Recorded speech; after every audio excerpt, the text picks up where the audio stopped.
Don't mind that. That was just something Rhonda gave me.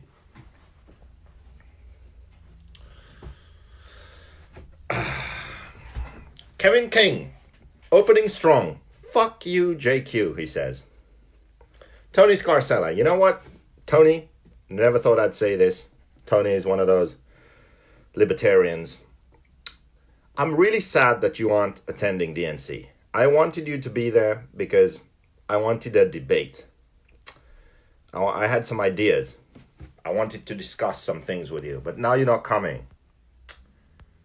Really disappointed. Okay.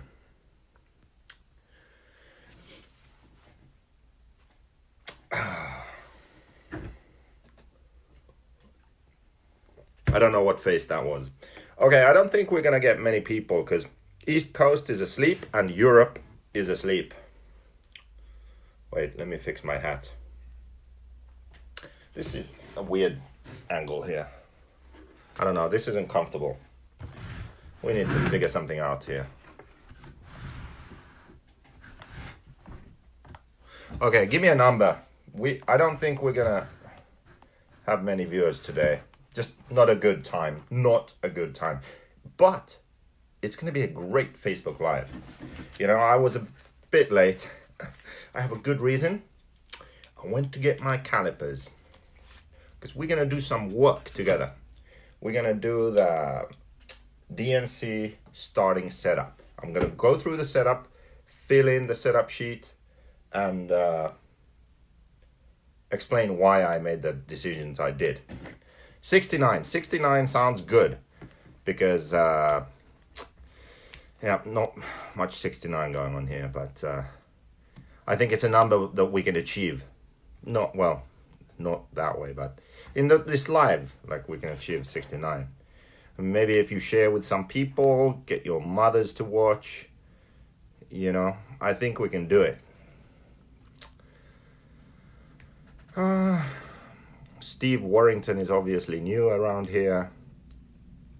Okay, so while we wait for oh, you know what? I'll tell you a story. You can ask questions if you want. Until we have 69 viewers, I'm not going to start. Not going to talk about DNC setup. Not going to talk about American culture, something I've noticed. Not going to, what was the other thing? There was one more thing. What the hell was it? Oh, junk quality. That's it. Junk quality. You have to talk about junk quality. So 69 people, then I start. But I'll tell you a story first. So I was at Thunder Rally practicing today. I was at the far end of the driver's stand. There was a small kid, like elbow height, pretty much. I could have elbowed him in the eye. He was standing to my right, so at the end of the driver's stand. And he kept saying, he kept apologizing to me. Like, I'm sorry, I'm sorry. Just kept apologizing all the time. I'm like, it's not me. I said, it's not me, but I forgive you. It's okay. You know? So then next lap, I kid you not. No pun intended. I kid you not. He hit me head on. He missed his landing. He did a jump, tripled into my lane, hit me head on, and flipped my car over. And then I just looked down at him and I say, that was me. And then he stopped and he looked at me and he said, I'm sorry. And I said, I forgive you. It was just, timing is everything in humor. It was so funny. He kept apologizing, and then finally I just said, like, hey, it's not me. Like, I don't know who you're apologizing to, but it's fine. And then, boom! Triple head-on collision. And then it was me. Anyway, looks like, man, we underestimated the West Coast and Asia, I guess. Because we have a lot of people here. I brought some junk quality parts with me here. So what do we start with? Fuck, where did I put them? Okay, we have a question. I'll answer a question and then we go into the first subject. Where are you running tomorrow? Nowhere. I am not going to the track. Joseph, have you ever heard of the Fred Swain method of tuning, where you take the shock oil out and use spring and... I can't click see more. There we go. Use spring and mounting positions to achieve proper spring balance with a bounce test. That sounds interesting, my friend. I haven't heard about that. Okay, let's make it 100. We need 100 people, then I start. Because it's only 2 more. 2 more mums. Did it break in? Are you talking about my engine? Which I was breaking in today all day? Yeah, it broke in. 100. We can start. Yes, Hugo. My truggy is broken. You know what? I have never driven this much truggy before DNC ever. Basically, I haven't driven truggy before DNC pretty much. Because I broke in 2 engines in it. And this second engine, I kept, like, I don't know. I did almost a gallon. I did. Adam said, you know, you're going to need a new truggy before that thing breaks in. I think he was secretly trying to sell me on his oil bath break-in. But I'm not going to give Adam my money. No way, man.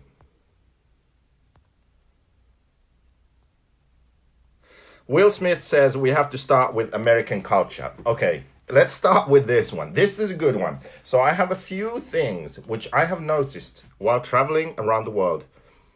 I've traveled to 42 different countries. I've spent extended periods of time in America. And I have noticed that there are a few weird things that happen only in America. And I want to highlight those things here. And I'm trying to think which one to start with. You know what? Let's just start with this one. I'm gonna show you a picture. Wait for it. I'm gonna show you a picture of something that I have only ever witnessed in America. Are you guys ready? Are you guys ready?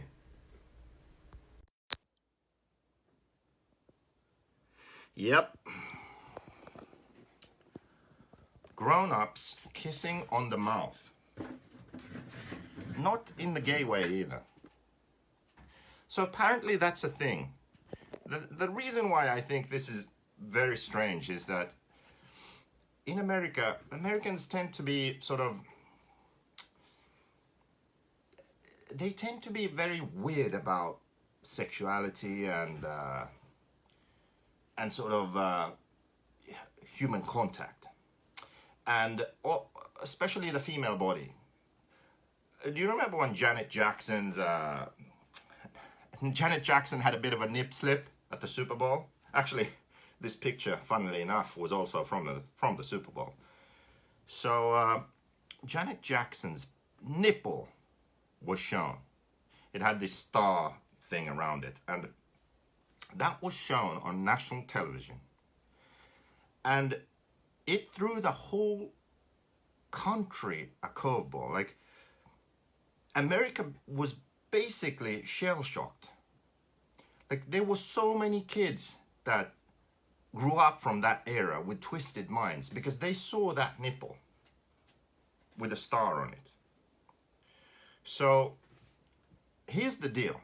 So just imagine little Johnny watching Super Bowl, and on national television he sees a nipple, and he's scarred for life, right? That's kind of the mentality a lot of people have. Then those same people think it's just fine if old Uncle Frank kisses little Johnny on the mouth. That's fine. That's normal. Oh my God, he saw a nipple. He's gonna grow up twisted. Oh, here's Uncle Frank from Riverside. Hey, haven't seen you for a while. How you doing? Kisses 12-year-old little Johnny on the mouth. That's just normal. I don't get it. And you Americans, don't try denying this, because this is a thing. You have Tom Brady, famous football player, right? Throws that egg-shaped ball. Very precise. Kisses everyone on the mouth, clearly. I mean, I guess everyone if you're in his family, but still, like, weird, don't you think? You know when it gets weird? When, what do they call Joe Biden? Creepy Uncle Joe? Creepy Uncle Joe kisses 14-year-old niece on the lips. Come on, America. I mean, you can do better. I know that in Finland we have this thing called sauna. It's like the size of this room that I'm staying in right now. A hot room, super hot, you know. You have stones in the corner, you throw water on it. It's like it's not like a Turkish bath thing. It's more about heat. Yes, it's humid there, but it's super hot. So in Finland, it's like people just go in there naked, like big deal. Oh my God, you're all gay. That's unbelievable. Like Americans can't believe that. They have people kissing each other, grown-ass men kissing each other on the mouth. Even we don't do that in Finland. I mean, come on, we draw the line somewhere. So anyway, that's part one of weird American. All the Americans in the chat are like quiet now.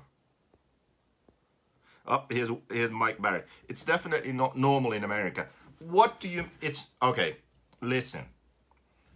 Your football players are heroes in this land. They basically set an example for, you know, the youth of the nation. And here's the champ kissing grandpa on the lips. I mean, come on, guys. Joe Biden, pee-pee toucher. Yeah, he kisses people on the lips too. All liberals and Democrats kiss lips. They are just weird. I bet you Tom Brady's Republican.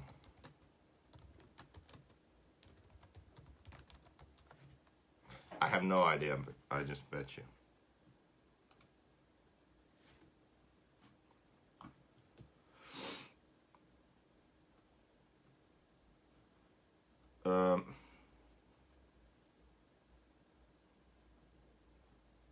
Yes.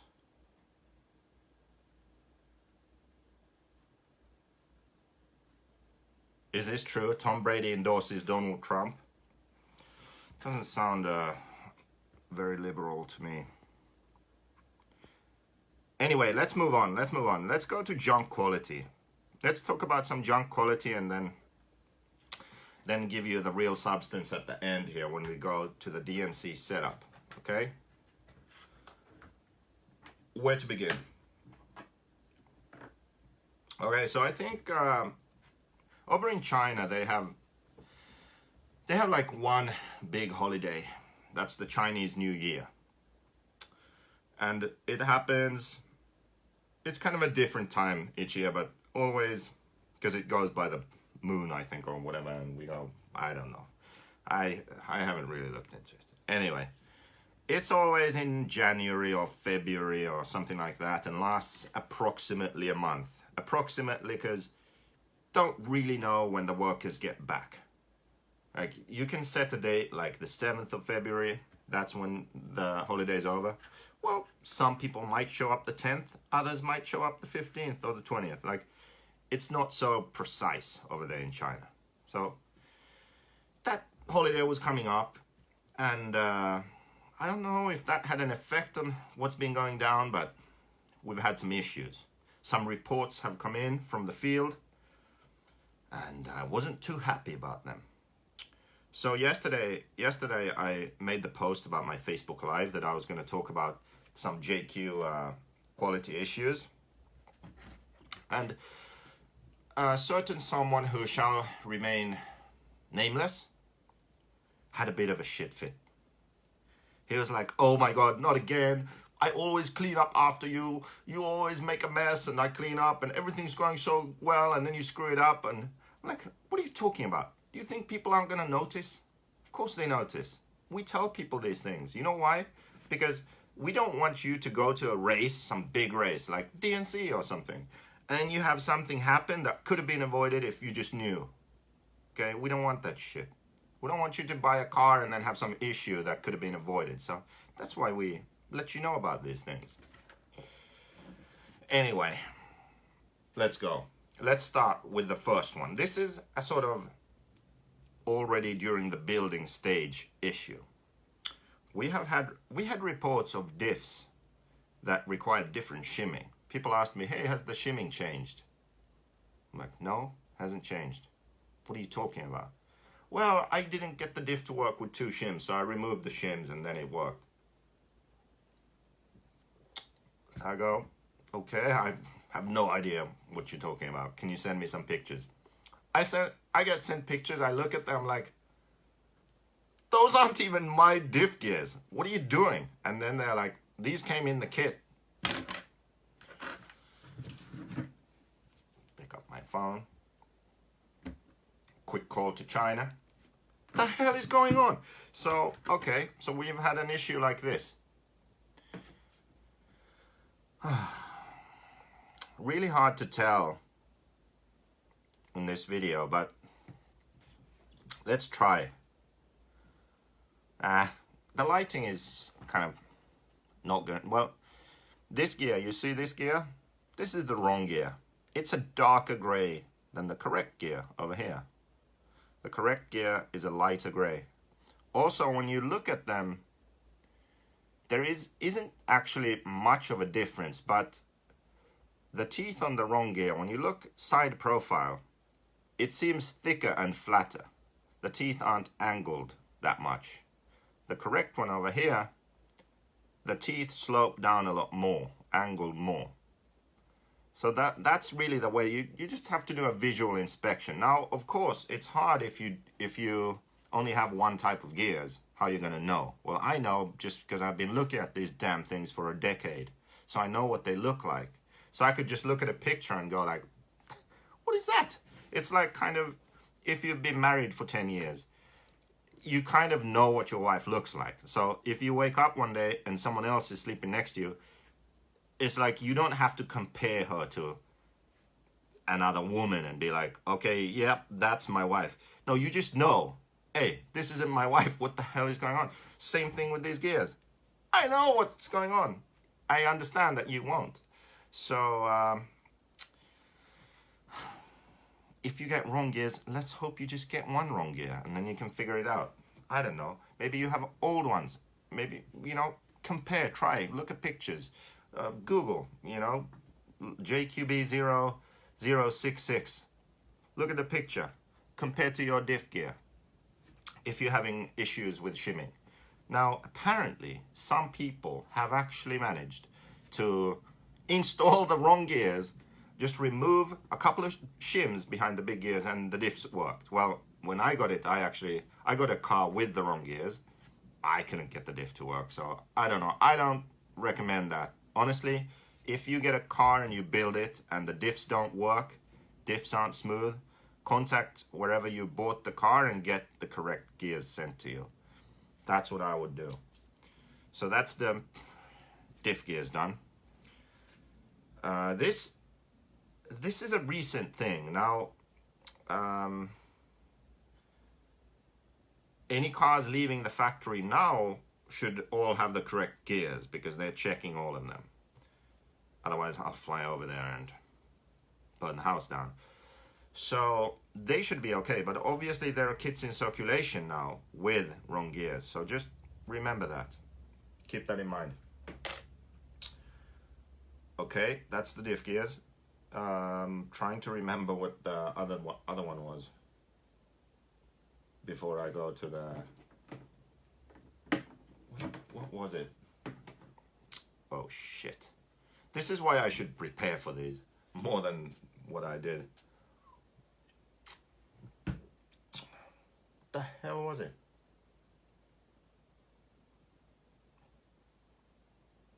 I'm drawing a blank. Tie rods, thank you, Tim. Jesus, that's it. So then we had a second issue. So over there in China, they thought they'd be sneaky.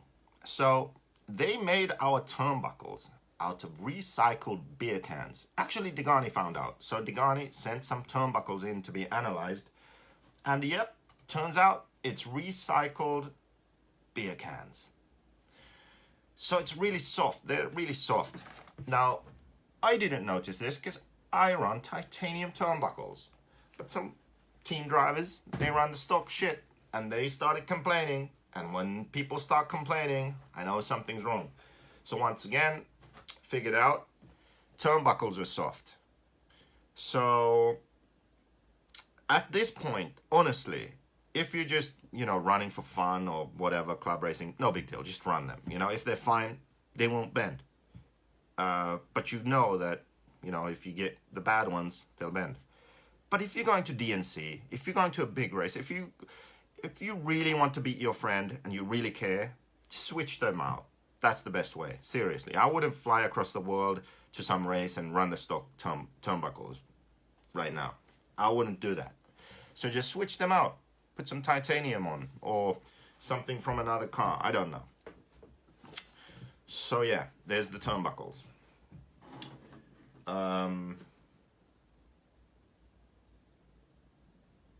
That's pretty much it. Like, those are the really drastic things. Like, these diff gears can really mess up your day if you're like, I'm building my kit tonight and I'm racing it tomorrow, and then you got wrong diff gears and you screwed.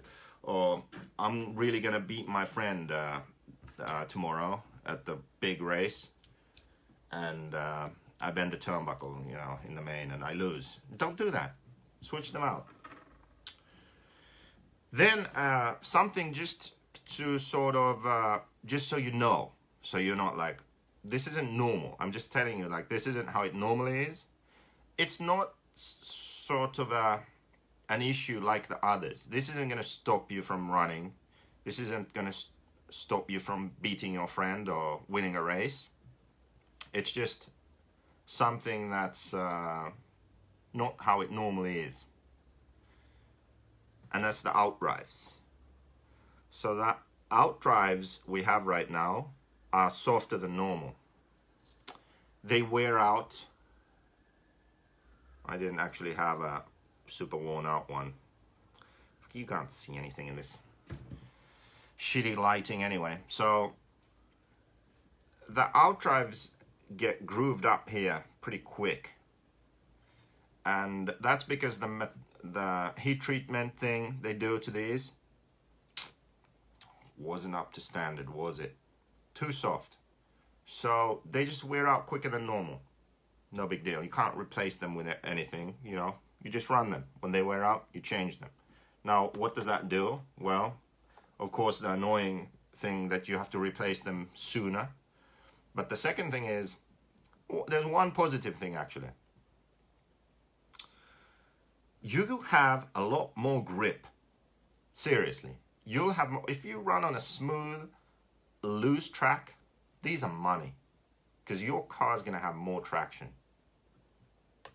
Seriously, trust me. So it could actually be a good thing. Then, of course, there is the downside. Aren't as good in the bumps. So, I've talked about bone plunge before. When the outdrive is soft like this, there's more friction in the outdrive, and it binds the suspension more, and it just doesn't go through the bumps as well. Yes, you have grip, but not as good in the bumps. So actually, what I'm doing is, I'm gonna save some of these super soft outdrives for future. Because let's say I went to Montpellier and it was slippery, rained and it got loose and it's cold and track is smooth. I'd run these things because I'd have more grip. But yeah, so if you have old outdrives, they are obviously good and hard. And if you want to run them, there's actually a way to tell. So I can't remember anymore. When these are probably sort of Black Edition era outdrives. This edge here, this edge is pretty sharp. You can maybe see, I don't know, maybe half a mil flat spot there. This one, on the other hand, this is an old one. You can actually clearly see there's a flat spot at the end there. Do you see the difference? So, if you want to be sure to have hard outdrives, like the normal type outdrives, find ones that have a flat spot there. They'll be hard. The Black Edition ones now, recently, only this latest batch, are softer than normal. So, if your distributor or hobby shop has like stuff from 6 months ago or whatever, and they look like the Black Edition ones, they're still fine, they're good. It's just only this latest batch is soft. Good and hard, Ed O'Brien, exactly. Can one harden them do DIY? I don't know. I wouldn't bother with that. Yeah, or swap them out for the lightened hardened ones. Yeah, the lightened ones, the thing is that it's risky. They could break. So I've had them break and I don't like that. So I don't run them. Folks, this is why you don't drink and do live. This is my first beer. I just got home. I cracked open an 805. And that's it. I'm not drunk yet. Jesus Christ. I could never do a Facebook Live drunk. Well, I did one in Finland. I was a bit plastered, but still. JQ, the outdrive issue can also be due to the dog bone not fitting well. No. It's just, they're just soft. Okay.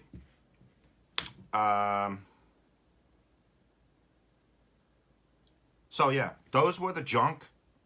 That was the junk quality segment. We all survived. We're still here. Good. So turnbuckles, run something else if it matters to you.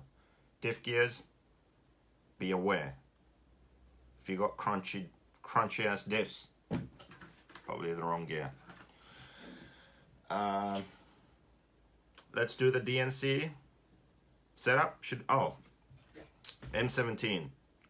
I want to rant a bit. I need to rant a bit. We need to talk about the M17. So I got this new M17 radio. No, because I figured, I'm a top pro. I'm a cool guy. I need the best, the latest. I'm not too sure about this thing. First of all, it feels like a toy. It's so light and small. It's like, oh my God, what is going on? I had to beef it up a bit. Got some grip tape. That's more like it. That's like, now I feel right at home. Like I'm used to sort of this sort of size. Anyway, yeah,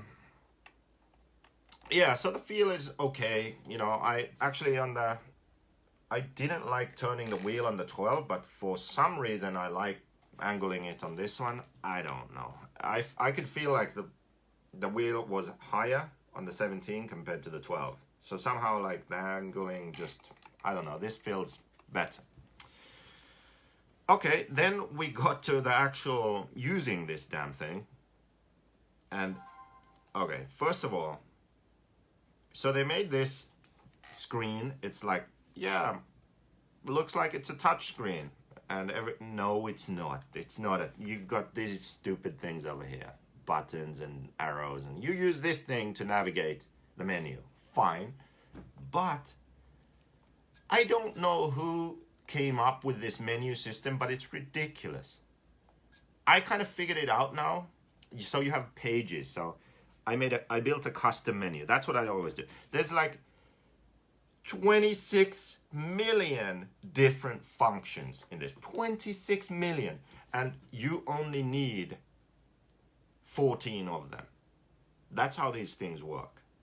So 26 million functions and you need 14. So because of that, you want to build your own custom menu. That's what I did on the 12. So I built my own custom menu with only the shit that I need. So forget all that other crap. Just focus on these. And then it was easy. I went to my custom menu. Boom. I was set. Okay. So they improved it, right, for the 17? No, they didn't. So they made it. Okay, this is the custom menu here. So all the steering stuff there. Then you click here, go to the next page, throttle stuff. The next page, that's like, well, I didn't use them, but next page you do like the 3rd channel, 4th channel, that kind of crap. And you can't add whatever you want there. It's limited. You can only add certain functions to the custom menu. So it's like they limit you. You can make a custom menu for like endpoint and curve and like expo and reversing the servo and that stuff, but you can't do it for lap timing and that kind of stuff. Oh my god. So if there's a few other, or model, like for example the model, or changing names or stuff, like you just can't. So they force you to go to the main menu and pick the stuff over here, and just really annoying. Okay, but that's nothing. It gets much worse. So what do? When I practice, I use this little button here for lap times. Now what I like to do is I go over here, timer, I set my goal time. Now today I wasn't doing times, I was just breaking my engine, so I set it at 7:30. But what I normally do is I set that goal time to 5, and then I do a 5-minute qualifying round. So the transmitter starts to vibrate, beep, 10 seconds before I finish. Then I finish. Then the next time I press the button, boom, it stops. So I did 9 laps in 5 minutes, 27 seconds. Okay, so I go do that. I come down the drive stand. I mean, it beeps, vibrates, press, come down. Fucking thing is still running. Like, what is going on? 8 minutes, something like, what is going on? They changed it.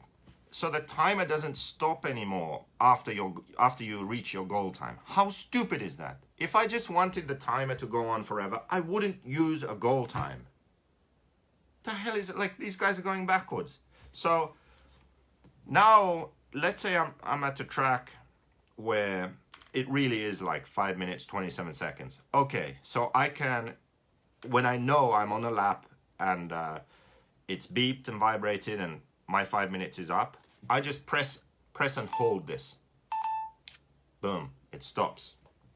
But what if, which is really common actually, it's really hard to make that last lap. So I'm almost making the last lap. I'm not sure if I made it or not. My time is like a 5 flat. Or I just make it. Like, how do I do that? I don't know. Because that lap, I just have to press the button. Because I'm not sure if I made it or not. Can't do that anymore. Can't do it. So I can't time my runs with this, basically. If the time is a 5 flat. Huge disappointment. Next thing. It actually, the connection feels different. And I asked David Ronefalk the same thing. I asked, do you run the 17? He said no, he runs the 12S. He prefers it, he says. I said, you know what? I was thinking the same thing. But I discovered something that also Teemu Leino also told me about this. He does this. And it helps. So you go in settings, and there's this thing called feeling. Now there's one for steering and one for throttle. And it comes as 7S. That's like the fastest response or whatever. I'm getting old, I guess. I just turned it all the way down to 1S. That's what I did. So I have the SHR, super high response for the servos. And it's bonded, what is it? With FH5 or whatever, I can't remember. Whatever the standard is for this. But then I turned the feel all the way down to 1S. It just felt more like the old radio that way. I could actually drive my car, felt connected, it was okay. But I'm still really sad about that timing thing. So, I don't know.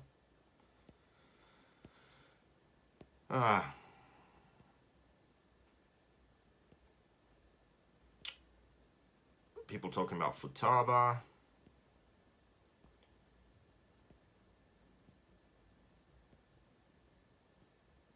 Okay. Let's do the DNC setup. Let's do, I'm gonna open up a setup sheet and do it and explain my setup to you right now. A lot of ranting tonight. I needed to get these things off my chest. You know, it's been a long week. It's been a long, tough week. But it's done. All my cars and engines, everything done for DNC. Very happy. Well, I do have to sort of rebuild my truggy and e-buggy.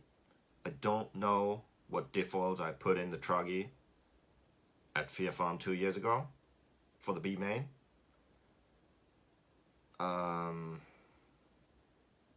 So I'm gonna find out somehow of a associated setup sheet or something. I don't know. But yeah, Nitro Buggy is completely ready to go on the track.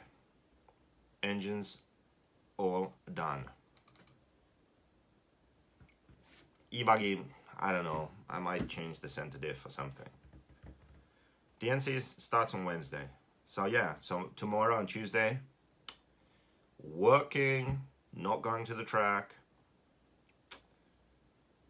Well, technically I am. I'm moving in, camping over there. But still, not driving.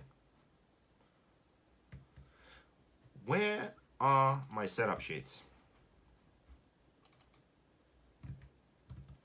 How's the e-buggy feeling? How you like it so far? You know what? I actually ran e-buggy. I've run 4 battery packs of practice. That's 4 more than any other DNC ever. I really need to beat Anthony Westergaard. Anthony is currently beating me 5-1. Okay? Even if I beat him in all 3 classes, he's still ahead. It will be 5-4. It's just unbelievable. Okay, so let's go. This is the car I'm going to be racing. So let's do the setup sheet here.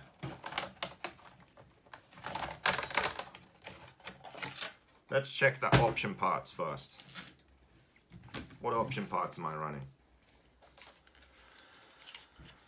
Okay, so you see the steering there, you see there's a zip tie. Yep, I use zip ties on my car. So here, right there, this black part, that's a CNC servo saver top. JQB 0175. That's for strength. No flex, doesn't break. CNC servo saver top. Also, I crank this servo saver spring down all the way. I actually glue, I put like shoe glue or something on the tube. So put shoe glue on the tube, push it through the plastic piece, put the CNC servo saver top on, spring on, crank the nut all the way down. So it's locked, it's like one solid part. We don't need a servo saver, so we don't have a servo saver. Then I put a zip tie around the whole thing so that this part can't flex.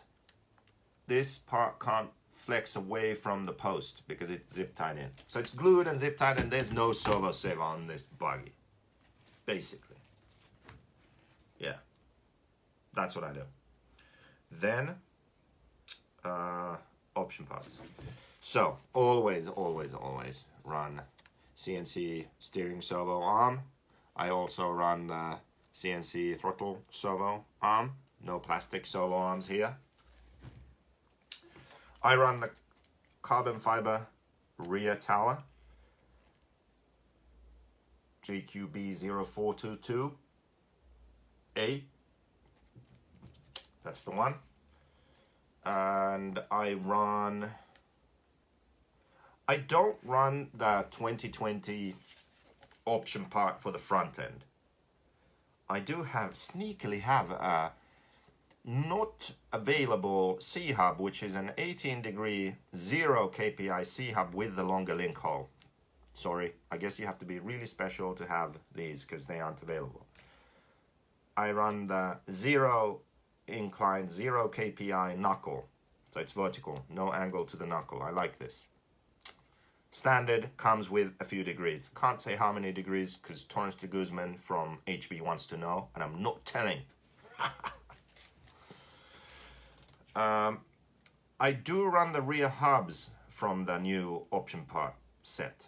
So I do run the new rear hubs because the holes for the upper link are different. So this hole that I'm currently running is actually the same as the old rear hub long low hole. But I can go one lower and I can go longer, both of which I can't do with that old stock hub. Other option parts. Not option, but different. So if this wing mount was a JQ1, I would be running the high wing mount.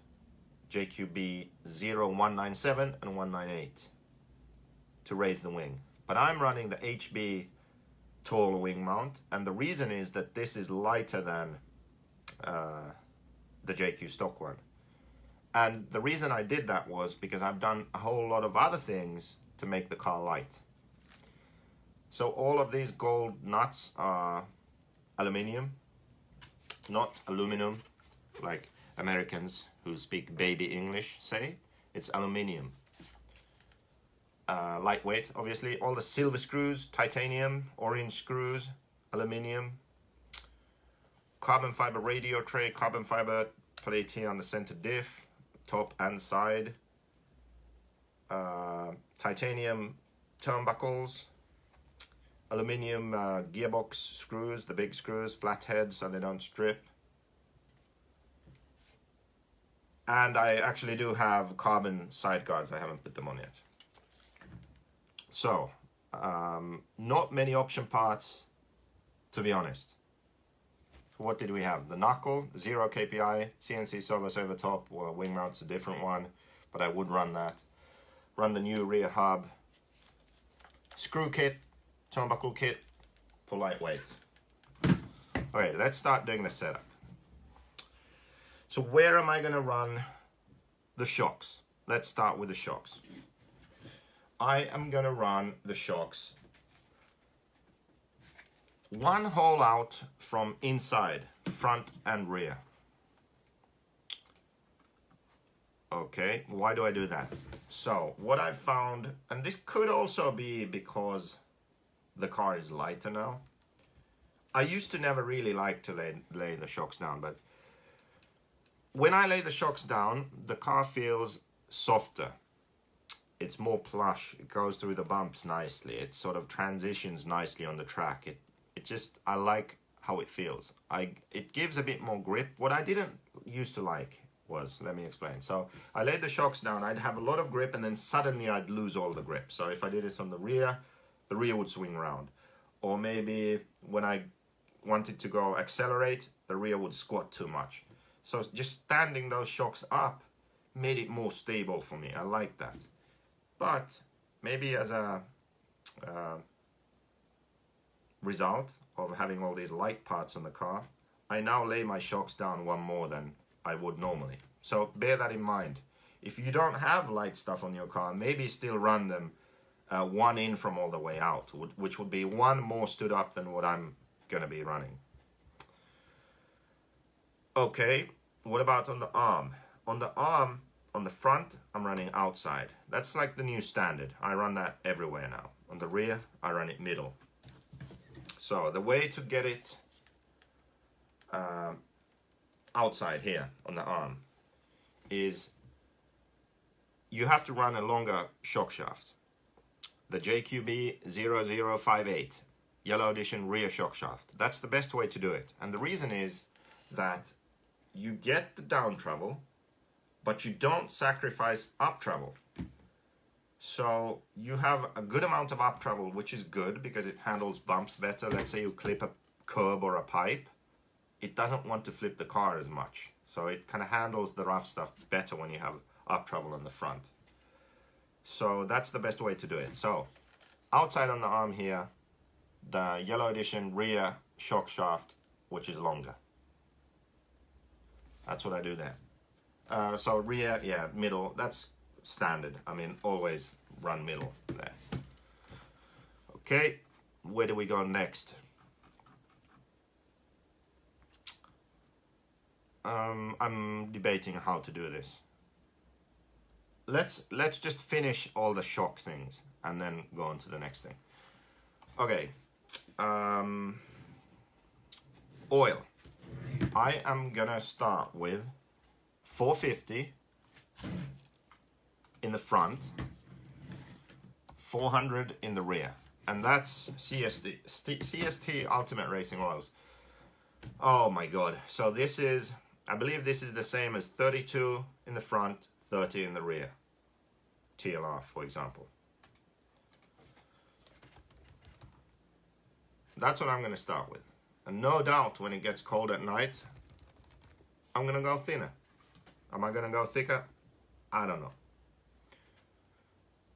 I'm going to run 7 times 1.25 pistons in the front. So drilled out stock pistons. I'm going to run 7 times 1.35 in the rear. So the 713 is drilled out to 3.5. Spring. Woo. Should I lie? Should I lie? Should I tell a lie? I am running Mugen 9.0 in the front. 9.0 Mugen front.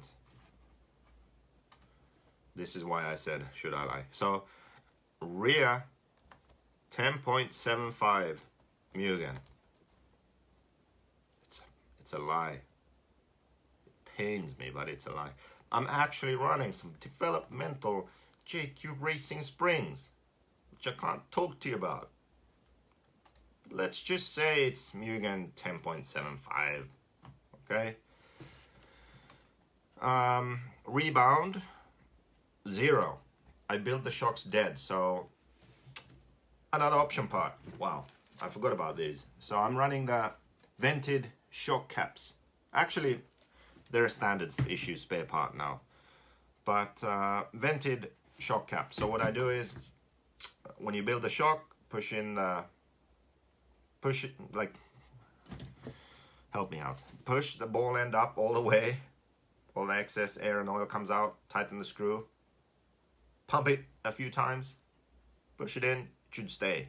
No rebound. That's how I do it. The bladder in the cap, I cut it out into an O-ring. So I don't run bladders. I run emulsion. You should have listened to Chris last year and put 7 times 1.3 in the front.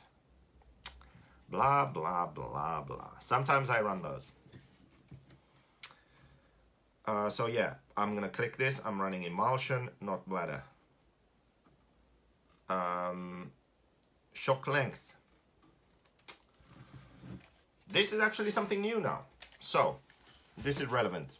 I'll show you my chassis. I cut the mounting tab. This is a Degani technique. Just cut these droop tabs off. You don't need those. Excess weight. Get rid of those. Then run the shock maximum long. Basically, I'm basically running like 108. Loads of droop. 108 front. That's insane. 108. That's pretty insane. Rear, I'm just gonna go like conservative 122. It's pretty standard. Wrong color for Mugen springs. It's just old Mugen springs. They're worn out. They look silver now.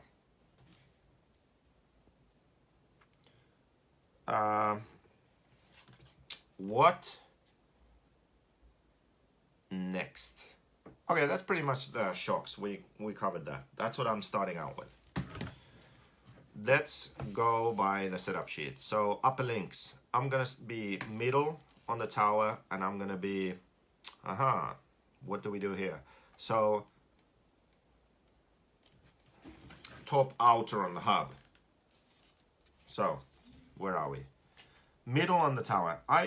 just about always run middle here. It just feels the best. I rarely change this. It's just run it in the middle, folks, okay? Be done with it. Now watch how I'll change it with DNC. Here, on this hub, I'm actually top middle, which is one longer than the standard outer hole. The inside hole here is actually the standard long hole. So that's where you guys will be.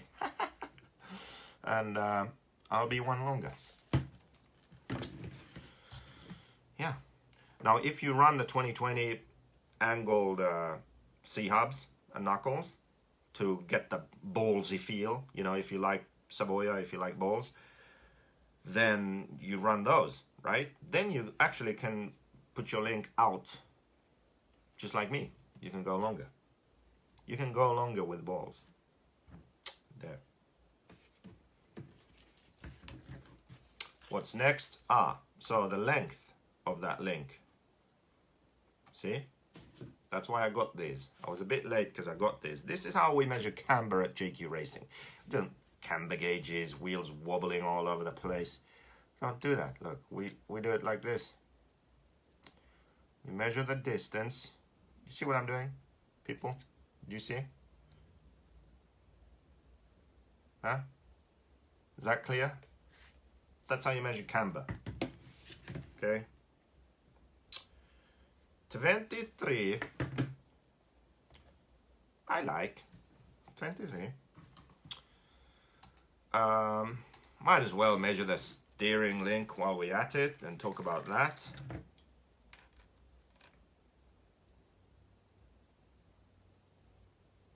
$30.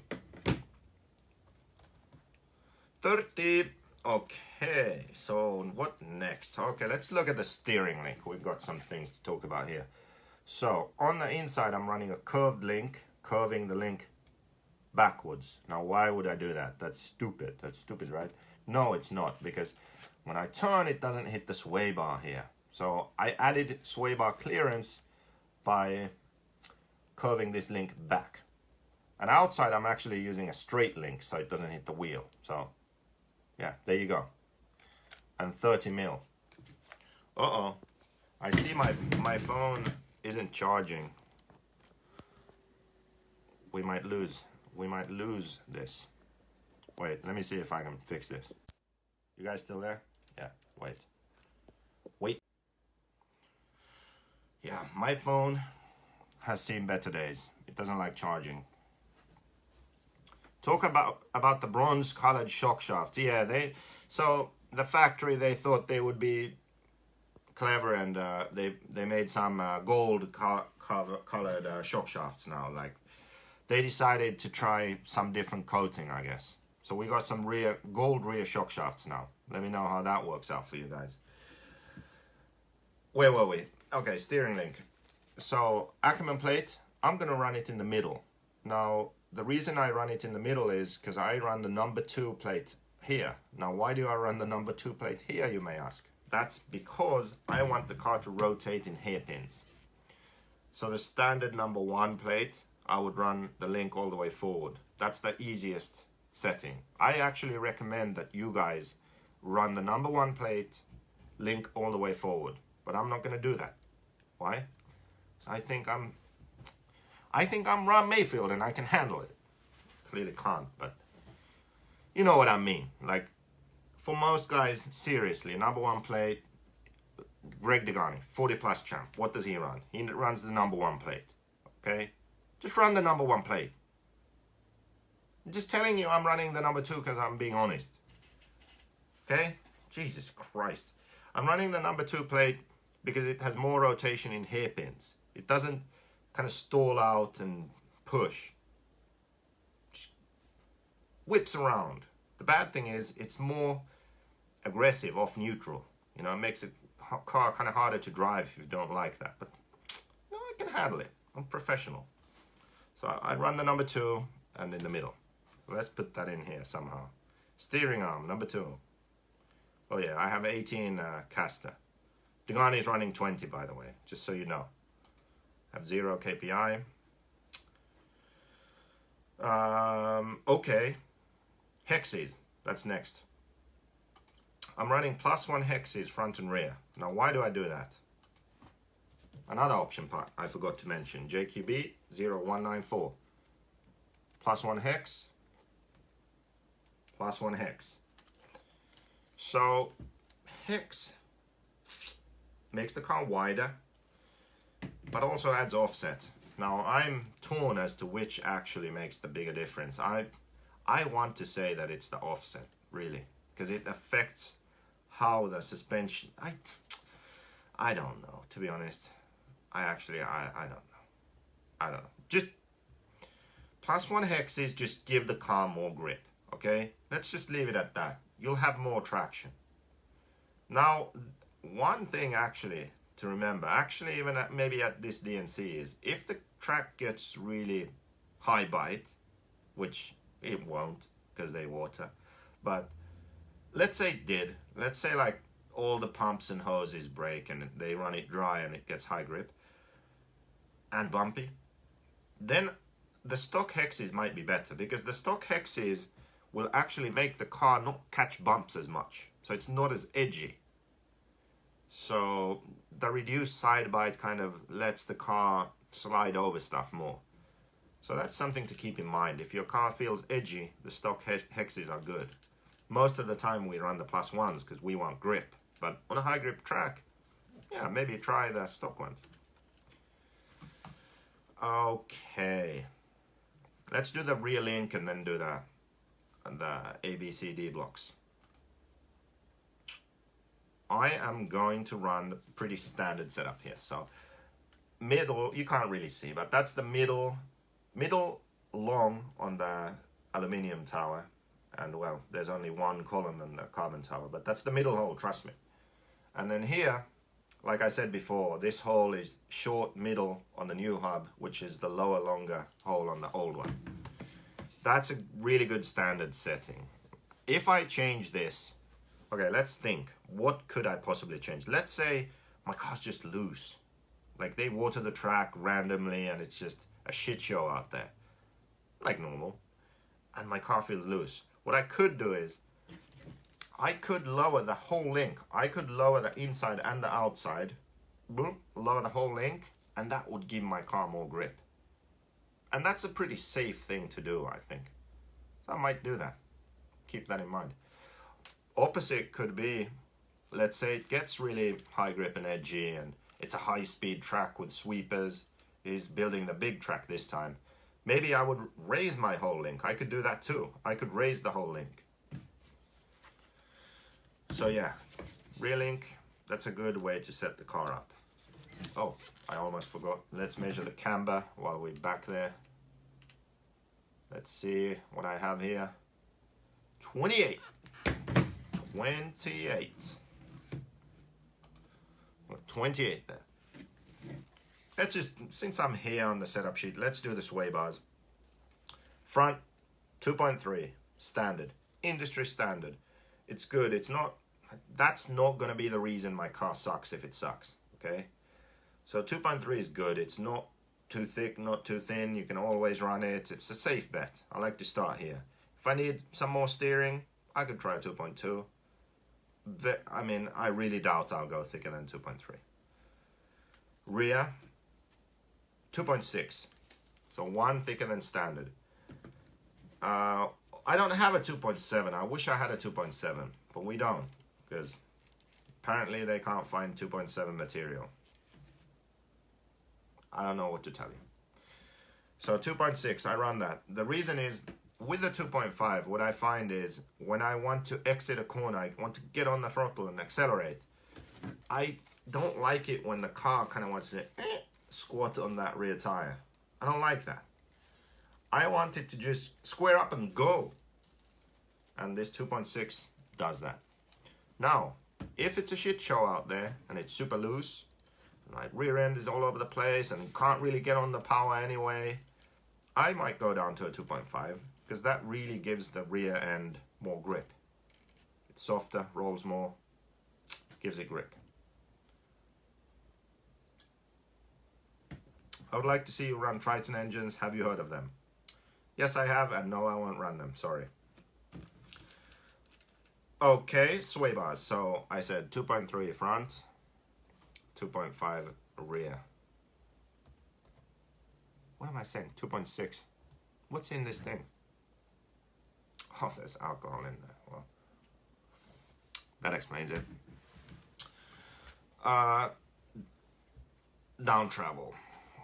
Oh shit, with tires. I didn't measure it with tires now. I think it's...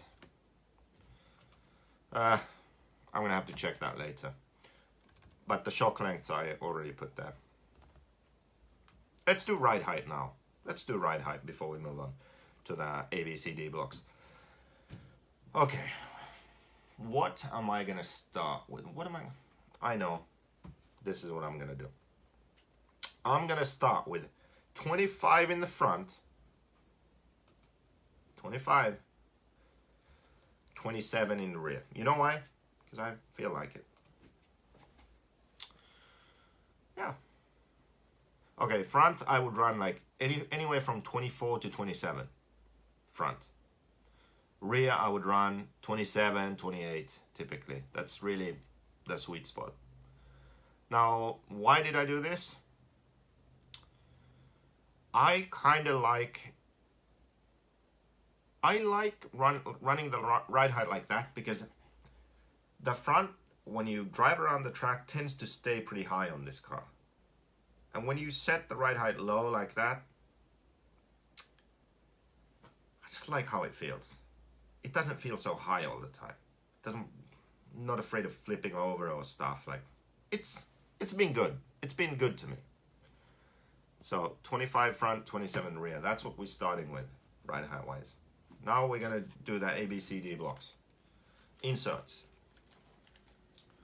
Most important, you're running a cab forward body with a front wing. No front wing, I'm running this body. So you decide, where's the cab? So A block, B block. Where do I run the inserts? I run them number one all the way down. Boom. All the way down. Why do I do that? I do that because when you run it all the way down, I have noticed for me, that's the least likely position you can run it. I mean, the car is least likely to flip over when you run it in that position. Yeah, that's what I need for this race. I need to not flip over. So that's why I'm gonna run the number one all the way down. Also, good steering. I want steering. So that's how I'm gonna start. Now, would I raise that? Yes, maybe I would. So again, maybe high speed track, car is oversteering, maybe I would go to the zeros, raise that up, see if, that sort of reduction in softness and less steering, if that helps me. Or maybe I would just go less kick up. Maybe I would just raise it in the B block, which raises the arm a bit, but also reduces the kick up, and it's less steering too. Maybe more responsive, but less overall. Maybe I would try something like that. So this is A and B blocks, kind of good way to set the car up. So something I would look at. Let me just make sure it's charging. Yes, we are good. It's charging. Okay, rear, C, D block. What am I doing here? This is actually a good question. Because I've been kind of experimenting now, running 1.5, 2. I will make the final decision when I see the track. I'm not going to be able to decide what to do without seeing the track. Because this is a really powerful way of setting the car up. The C and the D block, pill positions. So both the anti-squat and the height of the arm. So if the track is loose and if it's sort of inconsistent traction, it's bumpy, it's rough, it's technical. If I run less anti-squat, I'll have much more grip, and also the car will be more forgiving. It will be easier to drive. But if the track is kind of smooth and consistent traction, and I run more anti-squat, I'll be a lot faster because I have more forward drive. I'll have more bite. I'll have more steering. I can accelerate harder. I'll jump further. So it will be faster to run more anti-squat. So I really have to see the track. Like if the track looks kind of simple and straightforward, like we don't have many off cambers, and the way the layout's made is sort of how can I say,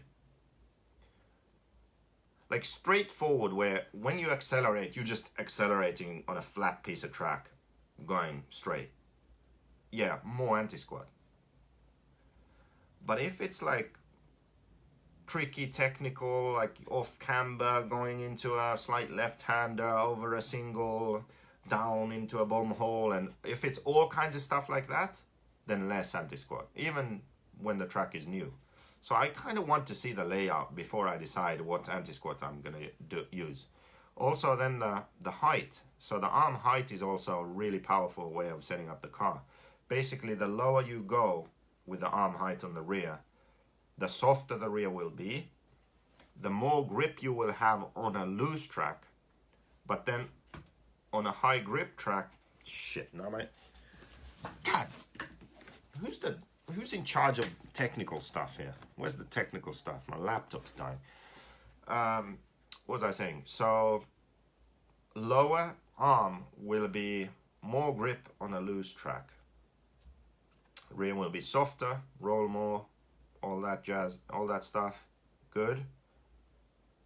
But then sort of high speed, medium to high grip track, you could actually say that it feels looser because it will roll, it will be too soft, and you might lose all that grip suddenly. There's not enough support for the rear. Sort of the rear feels squirmy and wishy-washy and not precise, like you can't control it. So again, it's kind of a situation where you want to see the layout. If it's fast flowing sweepers, high speed, okay, you want a slightly higher arm. If it's low speed technical, like I was saying about singles and bomb holes and all kinds of twisty stuff, yeah, maybe you want it lower, you know, because you'll have a good feel for the car. So yeah, I'm gonna wait and see. But for now, what do we do for now? I think for now we're gonna put 0 in the C block and 0.5 down in the D block. That's what we're gonna do. So that's what's gonna be in there now, and then I decide when I look at the track. Towing, what am I gonna do? I'm gonna run 3 degrees because I found that in Europe I tend to run the 1.5. It's been really good. But the US tracks, the problem is that they are so inconsistent, always watering the track's like wet, drying, dusty, there's a bit of a groove, there's no groove. They're so inconsistent. And then also you have to be so precise, like lining up for jumps, and you have to really sort of be in control of the car and have grip while you do it. So 3 most of the time is the best. But again, I'll see how the track develops. I doubt it will be any different to other DNCs, and yeah, if it's anything like other DNCs, I'll just stick with 3. It's good. Okay, then the height of the hub. Okay, position and height. So position for front to back, I have 1 shim here. What am I going to do now? So I'll have 1 shim, but again, I'll remember this setting because I might want to move the hub 1 back. That reduces the dog bone angle, also lengthens the wheelbase. That's good for bumps, rough tracks. You know, so I'll keep that in mind. I'll have 1 shim in front, but I might add another one. I might try 2 shims in front. I'll look at the track, see how it develops. The height of the hub, I'll have the hub the lowest. So here, you can raise it, lower it. I'll have it all the way down. So the hole in this insert is all the way up, moving the hub down. That's how I'll start. That tends to be the most grip. Now this is something I'll think about too, because 1 year at DNC, at Fear Farm, the year max 1, we had a good set. The track got really rough, and we came up with a good setup where we ran the middle hole. So what we did was we raised the hub 2 mil, boom, to the middle hole, raised it. Then the link here, we lowered that. So this distance stayed pretty much the same, but the axle was higher. And then we also raised the link on the tower. So we had a low roll center with a higher axle. And what that did was, when you got on the gas, it sort of felt like it was sucking the car to the ground, which you want on a bumpy track, because you want to be going through a sweep, and when you get on the gas, the car sort of is in the track. It doesn't want to flip over on a bump or something silly like that.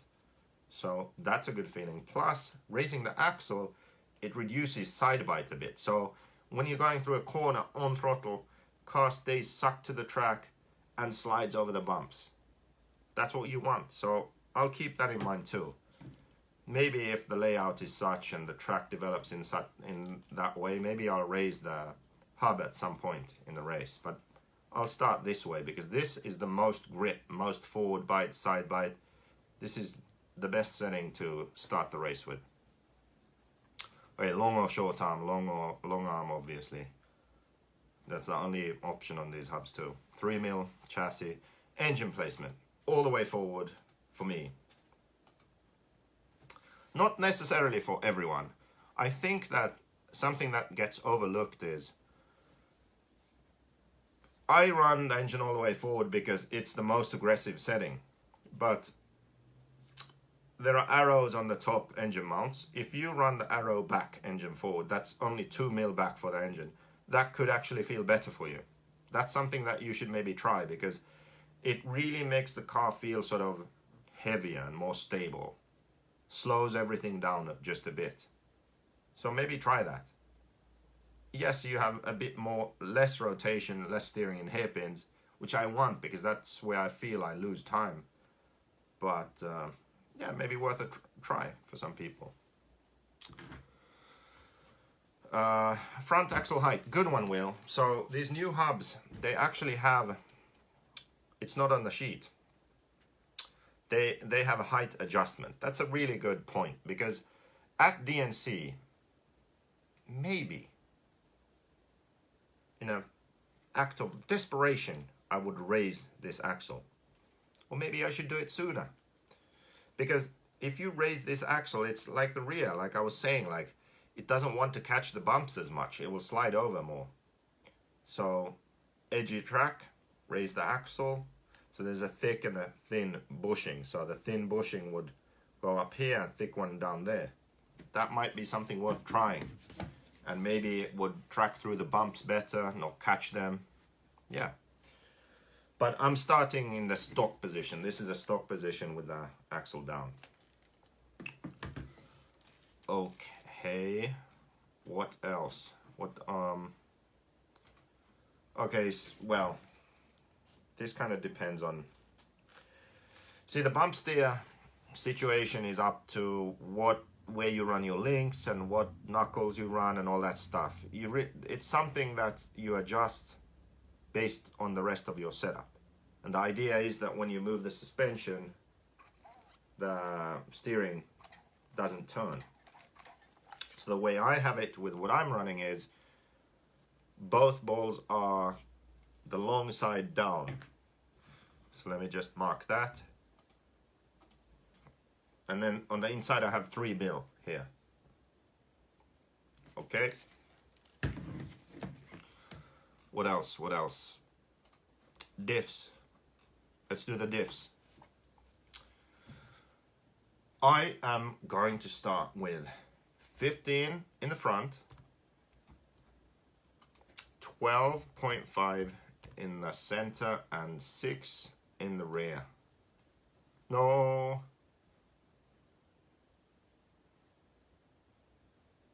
You know what? I was trying to think that because I tried 4, but no, I'm gonna start with 6. 15, 12, 6. That's what I'm gonna start with. Why 15 in the front? I just went up one because normally at DNC tracks, I preemptively put 15 in because I know that Joe is building the track on the bigger space. So yeah, it's kind of a see the layout and then do it, but I kind of figured it's going to be big, it's going to be fast, it's going to be, you know, Joey jumps. Yeah, 15, so less initial steering, more forward bite, more acceleration. Yeah, 15 in the front, 12.5 in the middle. That's kind of standard. I always really run that. If it gets super rough and difficult, slippery, maybe I'd go to 10.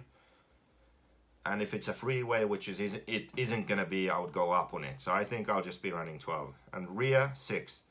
I tried 4 at Thunder Alley because Thunder Alley was kind of loose and it's kind of tight layout, hairpins, tight corners, you know, so I tried 4. But yeah, I'm gonna start with 6 at DNC.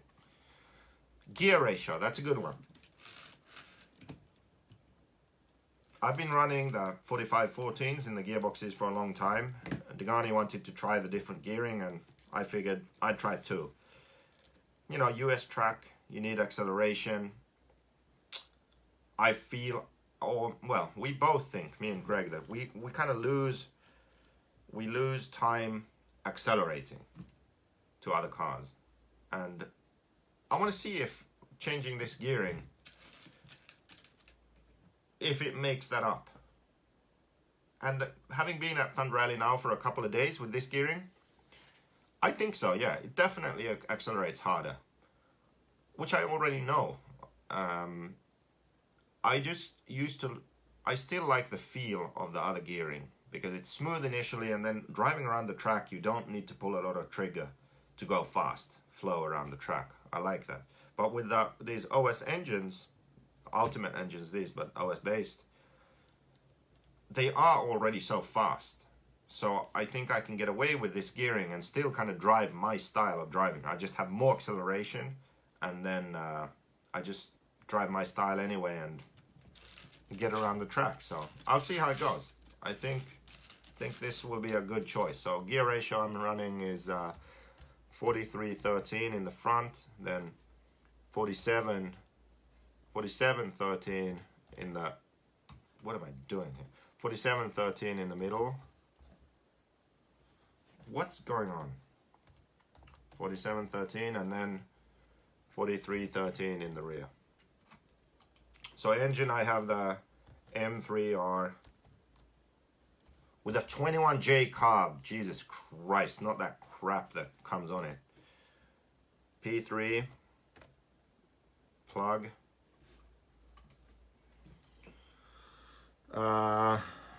I ended up running the 2141 pipe. The 42, I liked it, but it kind of feels like the engines just run rich on it somehow. I don't know. I need to test it some more because I like the feeling, but I don't have the balls to run it now in the race. Clutch, just normal stock. Okay. Are we done with the setup? I think we're done with the setup. Is anyone still here? Yeah, there's still some people. What would 15-12-6 feel like compared to Kyosho diffs? Maybe 10-7-4 in Kyosho.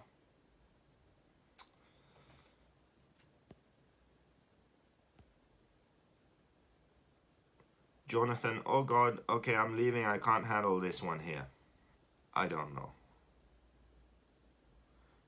Though, do you increase droop in the rear when you raise the hub? Yeah, that's a good question. So, when you raise the hub here, if you measure the droop just here with the shock length, your droop is actually changing. That's why what I do is I measure my droop with, I note the droop down by measuring the shock lengths, but I also measure with wheels on, ready to go on the track. I put a ruler here, lift the front of the car, measure that measurement. Then on the rear, I do the same thing. I lift the rear of the car, so I get that measurement ready to go with the tires on, because that's the actual droop. That's what you want to know. So after you move the hubs and axles this way and that way, you still want to have the same droop. So I do it that way, and then I figure out, okay, so I used to run 122, now I need to run 124 or whatever.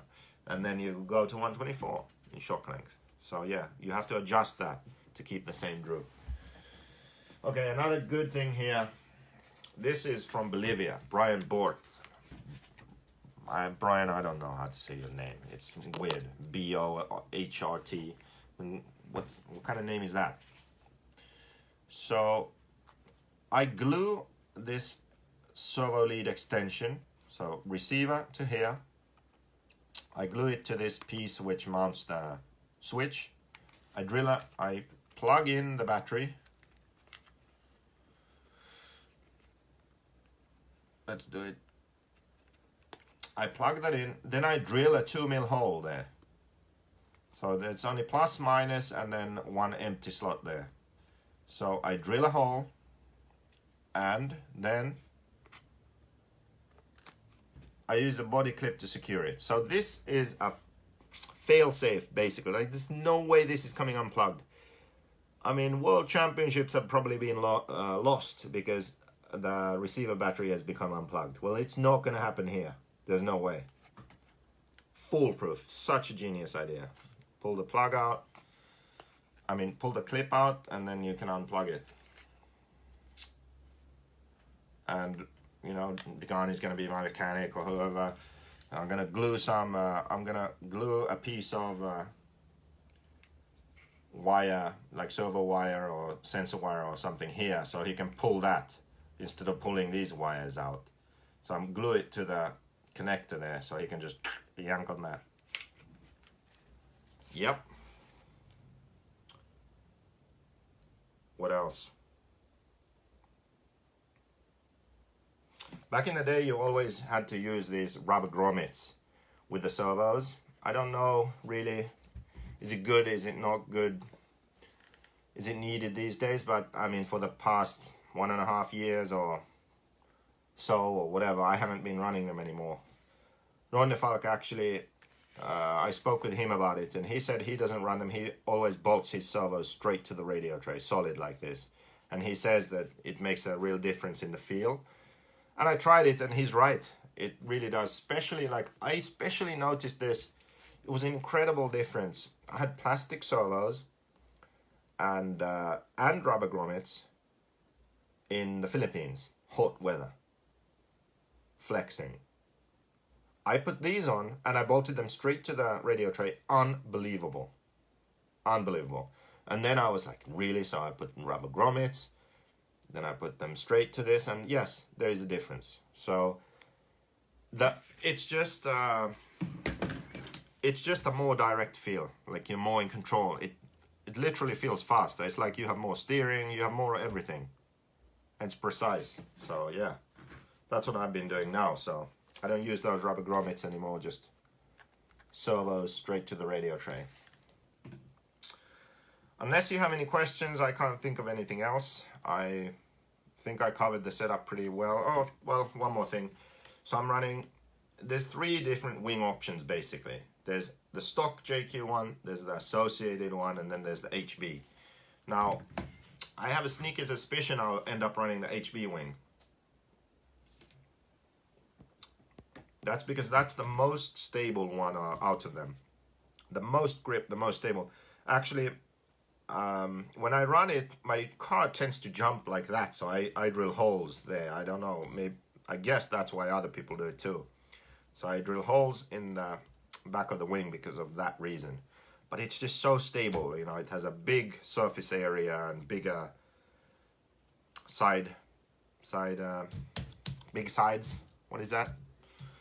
So yeah, it's a stable wing. The associated wing is good. Not quite as much grip, not quite as stable as the HB.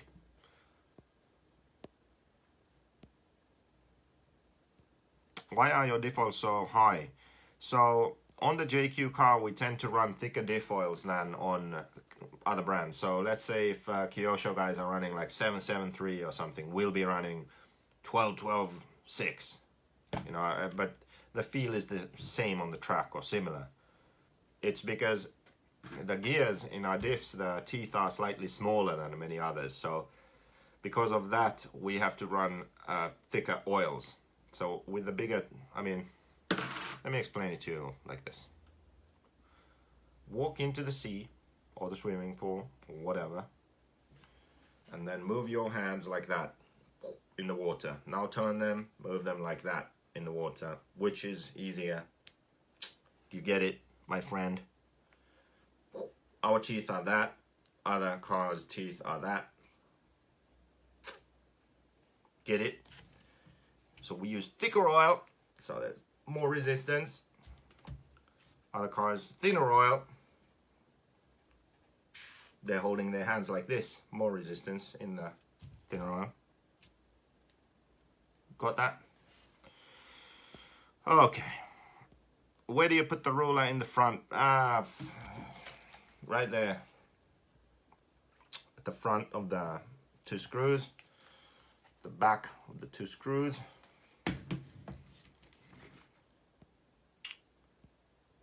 Have you tried the JT wing? You know what? Screw HB. I'm just gonna get the JT wing. Support the bearing, man. That's a good idea. Isn't that's the one that looks very much like the HB one? Okay. Do the internal gears affect the rotation speed of the diff? The gearing is the same. Same amount of teeth, so it's the same. You know what? I'm out. Because I just made myself out. So yeah, I'm done. That's gonna be my starting setup. I will post it. I'll write some notes now and then I'll post it. And actually, you know what? I'm gonna play some guitar. I need to play some Green Day right now, you know? So we're gonna e-buggy this. I hope you enjoyed it. America, please stop kissing each other on the mouth unless you're boyfriend or girlfriend, husband and wife. Seriously. Or like, I don't know how that works, husband and husband or wife and wife. Really. Like, please understand. Like, there comes a time when a baby and a child reaches an age where you just no longer do that. Because it's weird. It's really weird.